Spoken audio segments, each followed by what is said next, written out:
Louisiana Democratic Senate candidate Gary Chambers is calling for federal legalization because he feels the need for weed. Let's talk about it.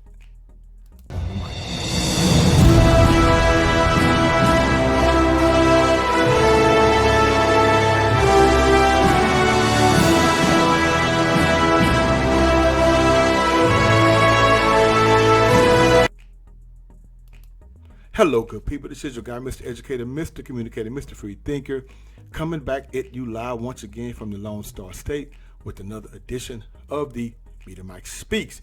It is 17 minutes past the hour, and yes, we are the voice of the everyday citizen. All right, good people, as you saw in the thumbnail, yes, it is true. When it comes to drug legalization, one candidate is definitely not just blowing smoke. Well, he actually is, literally. So, yes. Anyway, as you saw here, as you can see here, I would say, Mr. Gary Chambers is running for a seat in the U.S. Senate representing Louisiana. And he's posted a video on YouTube announcing his campaign. In the video, Mr. Chambers is shown smoking marijuana in an outdoor leather armchair, as you can see. He goes on to quote, "Every 37 seconds, someone is arrested for possession of marijuana. Since 2010, state and local police have arrested an estimated 7.3 million Americans for violating marijuana laws, over half of all drug arrests," unquote. Mr. Chambers goes on to say, he continued, "Black people are 4 times more likely to be arrested for marijuana laws than white people. States waste $3.7 billion enforcing marijuana laws every year. Most of the people police are arrested aren't drug dealers, but rather people with small amounts of pot, just like me," unquote, he says. He may have a point. I think he does have a point, good people. Now, marijuana legalization has become a popular campaign for political candidates across the aisles in recent years. President Sleepy Joe Biden hasn't come out in support of legalizing marijuana at the federal level, but has said he supports decriminalizing possession of the drug.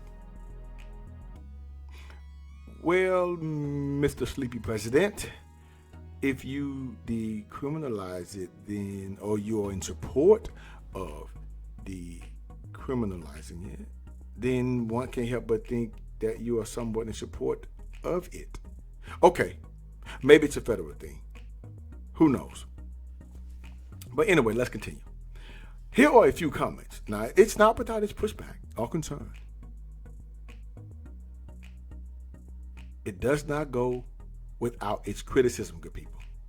Now, here are just a few comments on what people had to say about Mr. Chambers and his campaign.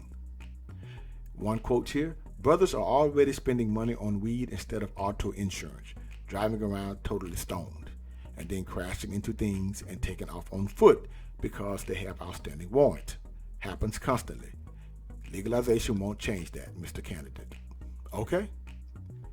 Someone else goes on to say, "This guy should be pushing for vocational training that would actually teach young folks a good trade as a means for survival.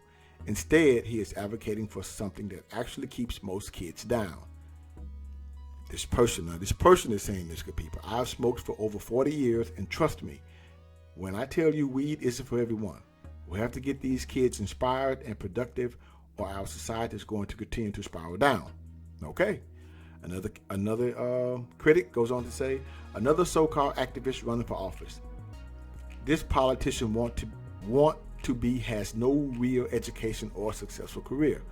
Hopefully the citizens of Louisiana will choose someone with more qualifications to represent their state in the Senate." Okay, there you have it. You had a few people who pushed back on this. So, good people, well, do you agree? Does Mr. Chambers have a point? Are state and federal governments carrying this marijuana thing just a bit too far? Do we need new legislation? Or is this the rise of a new generation? Until next time, this is your guy, Mr. Educator, Mr. Communicator, Mr. Free Thinker. Subscribe, share, and like to keep me rocking on the mic. Have a good night. Soon it won't be long. Keep on, keep running.